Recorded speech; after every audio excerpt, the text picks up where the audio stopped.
खुदावन मसीह यसू में मेरे अजीजों, मैं खुदावन मसीह यसू के जिंदा मुबारक नाम में आप सबको सलाम अर्ज करता हूं और आज की इबादत में आपको वेलकम कहता हूं। आप हमेशा मेरी दुआओं में हैं और मैं आपका शुक्रगुजार हूं। आप भी मेरे लिए दुआ करते हैं।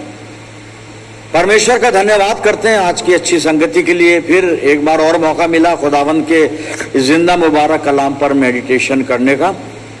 अजीजों, आज जो कलाम का हिस्सा है जिस पे बातचीत करेंगे, सीखेंगे, मैं भी आपके साथ सीखूंगा। और ये पतरस रसूल का पहला खत है, यानी फर्स्ट पीटर कह सकते हैं, पतरस की पहली पत्री। आप अपनी बाइबल में खोलें, 4 अध्याय, 4था बाब है, 17 और 18 पद। पहला पतरस, first Peter chapter 4 and verse 17 and 18। पहला पतरस 4, 17, 18 में इस प्रकार से लिखा है, आप अपनी बाइबल में देखिएगा। क्योंकि वो वक्त आ पहुंचा है कि खुदा के घर से अदालत शुरू हो, और जब हमी से शुरू होगी तो उनका क्या अंजाम होगा, उनका क्या अंत होगा जो खुदा की खुशखबरी को नहीं मानते, परमेश्वर के सुसमाचार को नहीं मानते। और जब रास्तबाज ही मुश्किल से बचाया जाएगा, रास्तबाज कहते हैं धर्मी को, जब रास्तबाज ही मुश्किल से नजात पाएगा, यहां पे लिखा है नजात पाएगा, तो बेदीन, भक्तिहीन और गुनाहगार का क्या ठिकाना। जो भक्तिहीन है, पापी हैं, उनका तो कोई ठिकाना नहीं है। यहां पे लिखा है धर्मी ही मुश्किल से उद्धार पाएगा। उर्दू वर्जन में लिखा है कि जब रास्तबाज ही मुश्किल से, 18 पद, जब रास्तबाज ही मुश्किल से नजात पाएगा तो बेदीन और गुनहगार का क्या ठिकाना। आइए दुआ करें। प्यारे आसमानी बाप, हम तेरे बच्चे तेरे कदमों पर मौजूद हैं, सर झुकाए हुए हैं, तेरी पाक मर्जी को, तेरी मोहब्बत को, तेरे फजल को समझना चाहते हैं। हम में से हर एक को पाक रूह का मसा अता फरमा कि हम तेरी मर्जी के मुताबिक तेरे जिंदा मुबारक कलाम को समझें और अपनी जिंदगी में इसको जज्ब करें। खुदा बाप, हमारे चारों तरफ अपने पाक फरिश्तों की सेना का बाड़ा बांधना कि शैतान कहीं से भी हमें दखल ना दे सके, और होने देना ये वचन का बीज जब हमारे दिल की जमीन पर गिरे, हमारी जिंदगियों में जड़ पकड़े, बहुत सा फल लेकर आए और हम तुझसे बहुत सी आत्मिक आशीषें लेकर यहां से जाने वाले हों। हर तरह से अपने आप को तेरी अधीनता में देते हैं और इस दुआ को तेरे प्यारे और इकलौते बेटे, अपने नजात देने वाले खुदावन यीशु मसीह के जिंदा और मुबारक नाम के वसीले से मांगते हैं। सुन और कबूल कर ले, आमीन। एक बार फिर परमेश्वर का धन्यवाद करते हैं अजीजों। और मैं पहला पतरस 4 अध्याय की 18वीं आयत को फिर से दोहराऊंगा। आप एक बार फिर अपनी बाइबल में देख लें, और यहाँ पे लिखा हुआ है कि और जब रास्तबाज ही मुश्किल से नजात पाएगा, जब धर्मी ही मुश्किल से उद्धार पाएगा या बचाया जाएगा, तो बेदीन और गुनाहगार का क्या ठिकाना।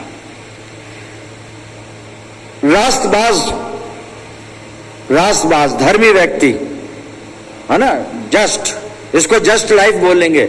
जो धर्मी व्यक्ति है उसके लिए एक शब्द और है, जस्ट लाइफ, जिसकी जिंदगी भक्ति से भरी हुई है, राइचस पर्सन है,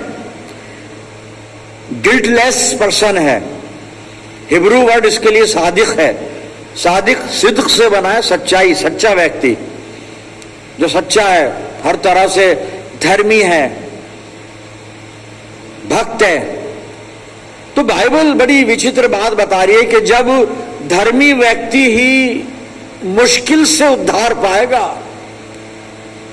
बहुत मुश्किल है उसका, धर्मी का उद्धार पाना। बाइबल वर्ष पहला पतरस 4, 18, आप इसको अपनी बाइबल में देखें, समझें। तो पापी का और जो भक्तिहीन है उनका तो क्या ठिकाना, उनका जिक्र छोड़ दें, उनकी बात छोड़ दें। अपन जो गुनाह में पड़े हुए हैं, भक्तिहीन है, खुदा से दूर हैं, खुदा के इस वचन पे नहीं चलते हैं, इस सुसमाचार को नहीं मानते, उनका जिक्र हम छोड़ दें। हम तो बात कर रहे हैं अब राइचस पर्सन की।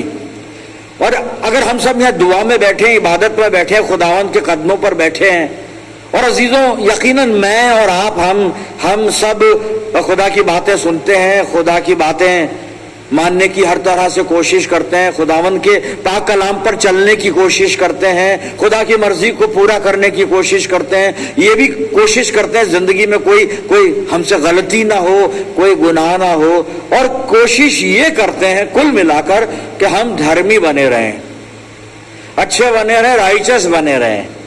और यही मसीह जिंदगी की ये डिमांड भी है, मांग करता है मसीह जीवन इस बात का कि हम भक्ति के साथ जीवन व्यतीत करें। अच्छी बात है, और हमारी यही कोशिश होती है कि हम राइचस बने रहें, अच्छे बने रहें, कोई खता, कोई गलती, कोई गुनाह हमारी जिंदगी में ना आए। ठीक है, और ये हमने कर भी लिया, कर भी रहे, कोशिश भी करते हैं। लेकिन अब इस आयत ने मुझे थोड़ा सा शशोपंज में डाल दिया, यानी मुझको कंफ्यूजन में डाला। ये कंफ्यूज नहीं करती, मैं पड़ गया उलझन में। उलझन मेरी है, इसकी नहीं है। ये तो सुलझा हुआ कलाम है, खुदा का कलाम है, उलझन तो मेरी है। और आयत ये कह रही है कि जब रास्तबाज ही मुश्किल से नजात पाएगा, जो भक्त है वो भक्त ही बड़ी मुश्किल से उद्धार पाएगा। रास्तबाज, राइचस पर्सन, बड़ी मुश्किल से उसको उद्धार मिलेगा। भाई, हम भक्त बने हुए हैं, राइचस बने हुए हैं, अच्छे बने हुए हैं, प्रयास करते हैं, अपने आप को हर तरह की आजमाइशों से, टेम्पटेशन से बचा के रखते हैं, गलत बातों से बचा के रखते हैं अपने आप को, अपने मुंह पर हम पहरा बिठा के रखते हैं, कोई गलत बात हमसे ना हो, गलत एक्शन कोई ना हो हमसे, आंखों से, हाथों से। कोशिश करते हैं प्रभु की दृष्टि में अच्छे बने रहे, भक्त बने रहे, राइचस बने रहे। लेकिन बाइबल आज बता रही है कि राइचस भी बड़ी मुश्किल से उद्धार पाएगा। फिर फायदा क्या मेरी भक्ति का? फिर फायदा क्या मेरे राइचस बनने का, अच्छा बनने का? तो क्यों नहीं मैं बुरों के साथ बुरा बन जाऊं और शायद ज्यादा फायदा हो, क्योंकि ऐसा देखा गया है दुष्ट लोग हर तरह से बढ़ते हैं, फलते हैं, फूलते हैं। ये तो बाइबल भी कह रही है, और जबूर के लिखने वाले ने सवाल भी है, खुदा से सवाल किया ये कि बुरा आदमी, दुष्ट आदमी देखते हैं बड़ी तरक्की होती है, प्रगति होती है, खूब पैसा है, खूब सब कुछ है, और धर्मी है, सच बोलने वाला, ईमानदार है, विश्वासी है, खुदा के वचन पे चलने वाला है, गरीबी में है, मुश्किल में है, परेशानी में है, बहुत सारी चीजें, बहुत सारे सवाल। लेकिन यहाँ पे आयत ये है कि जो राइचस है, भक्त है, रास्तबाज है, मुश्किल से नजात मिलेगी उसको, मुश्किल से नजात मिलेगी। तो फिर हमारी भक्ति का क्या होगा? जो राइचस बना फिर रहा हूं, उसका क्यों बना मैं? बना ही क्यों मैं? नहीं बनता मैं। इसमें कुर्बानियां हैं, अपने ऊपर कंट्रोल रखना पड़ता है, संयम रखना पड़ता है, लिहाज करना पड़ता है, गुस्से को पीना पड़ता है, अत्याचार सहने पड़ते हैं, दूसरा गाली देता है सुननी पड़ती है, क्योंकि हमारे प्रभु यीशु ने यही किया। वो गाली सुनकर, गाली खाकर गाली नहीं देता था, अपने आप को शून्य कर दिया। उसके अनुयायी, उसके पैरोकार, वो भी कोशिश करते हैं अपने आप को शून्य करें ताकि भक्त बने रहें, गिल्टलेस बने रहें, राइचस बने रहें। लेकिन बाइबल कह रही है कि राइचस ही मुश्किल से उद्धार पाएगा। यानी मैं इतना अच्छा बनने के बाद भी उद्धार तक नहीं पहुंचा मैं, क्या करूं जी फिर? तो फिर धार्मिकता जो है मेरी, वो धार्मिकता क्या उद्धार में काम नहीं आएगी? इस धार्मिकता से क्या मुझे उद्धार मुश्किल से मिलेगा? ऐसी मुश्किल क्या आ गई जबकि धार्मिकता है मेरे जीवन में, धर्मी हूं मैं। फिर भी बाइबल सावधान कर रही है कि देख, धर्मी व्यक्ति तू बड़ी मुश्किल से उद्धार पाएगा। क्यों भाई? जी हां, सच्चाई यही है मेरे अजीजों, यही सच्चाई है। हालांकि खुदावंद मसीह यीशु ने मत्ती 5 में अपनी मुबारकबादियों में, मत्ती 5 और 6 में कहा है, मुबारक है वो जो रास्तबाजी के भूखे और प्यासे हैं, वो आसूदा किए जाएंगे। जो धार्मिकता के भूखे प्यासे हैं, तृप्त किए जाएंगे। हाँ, हम तृप्त तो किए जाएंगे, तृप्त किए जा रहे हैं। तृप्ति है हमारे पास, संतोष है हमारे पास, शांति है हमारे पास प्रभु यीशु मसीह की, सुख है हमारे पास, सुकून है हमारे दिल में। बात तो उद्धार की है यहाँ पे, और उद्धार के लिए बाइबल कह रही है कि देख भक्त व्यक्ति, तू मुश्किल से उद्धार पाएगा, फिर मेरी भक्ति, मेरी धार्मिकता, इसका क्या महत्व है जी? इसका बाइबल की दृष्टि में महत्व इतना ही है। देखिए, हम धर्मी हैं इसलिए उद्धार नहीं मिलेगा हमें, धर्मी बन गए इसलिए उद्धार नहीं मिलेगा, बल्कि हम प्रभु यीशु मसीह के द्वारा उद्धार पाए हुए लोग हैं इसलिए हम धर्मी हैं। हमारी जो धार्मिकता है बाइबल कंडेम करती है। यशाया 64 अध्याय 6 पद में लिखा हुआ है, वहां पर लिखने वाला कहता है हमारे धर्म के काम आप सब जानते हैं मैले चिथड़ों के समान हैं। हमारे धर्म के काम मैले चिथड़ों के समान है, तो हमारी धार्मिकता मैले चिथड़ों के समान है, हमारी भक्ति मैले चिथड़ों के समान है। और स्वर्ग के राज्य में मैले चिथड़े मैले कपड़े नहीं चलते हैं, वहां पे पवित्र और श्वेत वस्त्र चलता है, और वो है पवित्रता, आत्मा की भी, विचारों की भी, हृदय की भी, मानसिकता की भी, और संपूर्ण चाल चलन की पवित्रता चलती है वहां पे। यह है श्वेत और पवित्र वस्त्र, जिसका वर्णन प्रकाशित वाक्य में प्रभु यीशु मसीह कहता है कि मैं उसको श्वेत वस्त्र दूंगा, एक पवित्र जीवन दूंगा, पवित्रता दूंगा उसको मैं। तो हमारी धार्मिकता, हमारे धर्म के काम यशाया 64:6 में कंडेम, क्योंकि मैले चिथड़ों के समान है, मैले चिथड़े के समान है। फिर चलिए, ये तो एक आयत है। दानियल दुआ कर रहा है खुदा से, आप अपनी बाइबल में नोट कर लें, आप बाद में देखिएगा। और 9 अध्याय और 18 पद में कुछ कह रहा है वो, और वो कह रहा है, दुआ कर रहा है, कहता है कि आए खुदा, हम तेरे हुजूर अपनी रास्तबाजी पर तकिया रख कर नहीं, अपनी रास्तबाजी पर नहीं। कह रहा है कि हम तेरे सामने प्रार्थना करते हैं, अपनी धार्मिकता पे भरोसा करके नहीं करते, अपनी धार्मिकता का वास्ता देके नहीं करते, अपनी धार्मिकता के ऊपर डिपेंड होके हम तुझसे प्रार्थना नहीं करते। हमारी धार्मिकता किसी काम की नहीं है। इसीलिए तो पतरस कह रहा है धर्मी व्यक्ति ही मुश्किल से उद्धार पाएगा, क्योंकि दानियल ने और इसको खुलासा कर दिया, एक्सप्लेन कर दिया। वो कहता है कि अपनी रास्तबाजी पे नहीं, अपनी धार्मिकता पे नहीं, बल्कि तेरी, वहां लिखा है, मैं उर्दू में बोल रहा हूं, बेनिहायत रहमत पर, तेरी असीम दया पर, असीम दया, असीम अनुग्रह, उस पर भरोसा करके प्रार्थना करते हैं। जब हम दुआ करते हैं तो हमारी राइचसनेस काम नहीं आती। यहां पे मैं बहुत अच्छा हूं, बहुत नेक हूं, इतना दान देता हूं, इतनी टाइट देता हूं, ये करता हूं, वो करता हूं, सुसमाचार सुनाता हूं, वचन सुनाता हूं, जी सब कुछ ठीक है। पर अगर हम दुआ करने जाएं तो केवल उसकी दया पर, उसकी रहमत पर, उसकी करुणा पर और उसके ग्रेस पर, फजल पर भरोसा रखकर उससे दुआ करें। क्योंकि दानियल भी बता रहा है कि हमारी धार्मिकता नहीं आएगी काम, हमारी धार्मिकता से क्या दुआ कबूल हो जाएगी? क्योंकि हमारी धार्मिकता मैले चिथड़े के समान है। वही बात आ गई। यशाया भी वही समझा रहा है, दानियल भी वही समझा रहा है। मेरे अजीजों, धार्मिकता जो है वो क्रिश्चियन लाइफ का आउटपुट है साहब।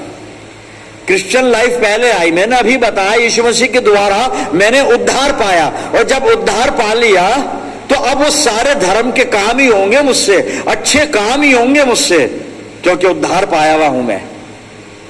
अजीजों, सवाल ये है, हम धर्मी तो हैं, राइचस तो हैं, गिटलेस तो हैं, क्या उद्धार में प्रवेश किया हमने? अब कैसे करेंगे पादरी साहब? नहीं, हम नहीं कर सकते। वो तो एक है जो हमें उद्धार में लेकर जाएगा, और वो है खुदावंद मसीह यीशु। एक है जो हमारे को उद्धार देगा, वो है प्रभु यीशु मसीह। एक है जिसने हमारे लिए, आपके लिए, मेरे लिए उद्धार का मार्ग तैयार किया है। और कैसे किया, अब मैं हवाला पढ़ रहा हूं, मैंने अपनी बाइबल हाथ में ले ली है, और इसका रोमियो 3 अध्याय मैंने निकाला है, और रोमियो 3 अध्याय का 23 से 25 पद में पढ़ता हूं। उसको सुने हम, कि उद्धार प्रभु यीशु मसीह के द्वारा है, धार्मिकता के द्वारा नहीं है। जी सुनते हैं अपन, इसलिए कि सबने पाप किया है, परमेश्वर की महिमा से रहित हैं। 24 पद, परंतु उसके अनुग्रह से उस छुटकारे के द्वारा जो मसीह यीशु में है, सैत में तो धर्मी ठहराए जाते हैं। हमें तो वो धर्मी ठहरा है, हम धर्मी नहीं है भाई। और धर्मी ठहरा क्यों रहा है? क्योंकि हमने उसके लहू के वसीले से, खून के द्वारा उद्धार पाया है। उसके खून से हमारे पाप धुले हैं, प्रायश्चित किया है हमने, सच्चा प्रायश्चित, मन फिराया है और फिर नया जन्म हुआ है हमारा। We are new creation because we are in Jesus Christ. जी आगे भी पढ़ूंगा मैं, 24 पद के आगे, अब 25 पद है। उसे परमेश्वर ने उसके लहू के कारण एक ऐसा प्रायश्चित ठहराया, प्रभु यीशु मसीह ने हमारा प्रायश्चित दिया है, हमारा कफारा दिया है, जो विश्वास करने से कार्यकारी होता है, इफेक्टिव होता है, कि जो पाप पहले किए गए और जिन पर परमेश्वर ने अपनी सहनशीलता के कारण ध्यान नहीं दिया, उनके विषय में वो अपनी, कौन? परमेश्वर यीशु मसीह के द्वारा अपनी धार्मिकता हम में प्रकट करे। तो धार्मिकता यीशु मसीह के काम आएगी साहब, हमारी धार्मिकता नहीं।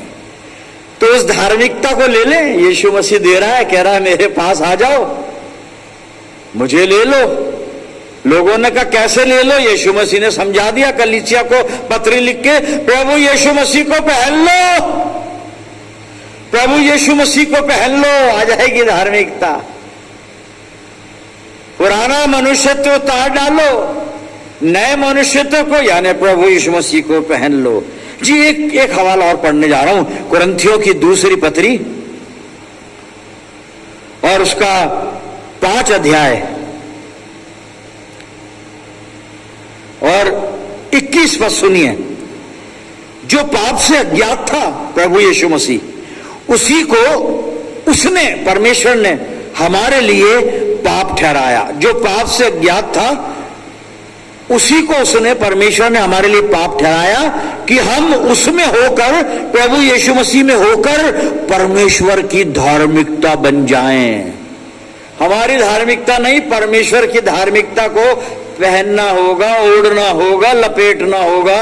और उसकी धार्मिकता कहाँ मिलेगी? प्रभु यीशु मसीह के अंदर, यानी यीशु मसीह को ही पहनना होगा, यीशु मसीह को ही ओढ़ना होगा, यीशु मसीह को ही लपेटना होगा साहब। उसी में जीना है, उसी में चलना है, उसी में फिरना है, उसी में उठना है, उसी में बैठना है। उद्धार तैयार है हमारे लिए, लेकिन ये उद्धार धर्म के कामों से नहीं पहुंचेगा हम तक, हम उस तक नहीं पहुंचेंगे। उद्धार यीशु मसीह के द्वारा मुझ तक आएगा। मुझे प्रभु यीशु मसीह को पहनना है, क्योंकि प्रोविजन उसी के थ्रू किया है खुदा बाप ने, और रास्ता ही नहीं है कोई। There is no way.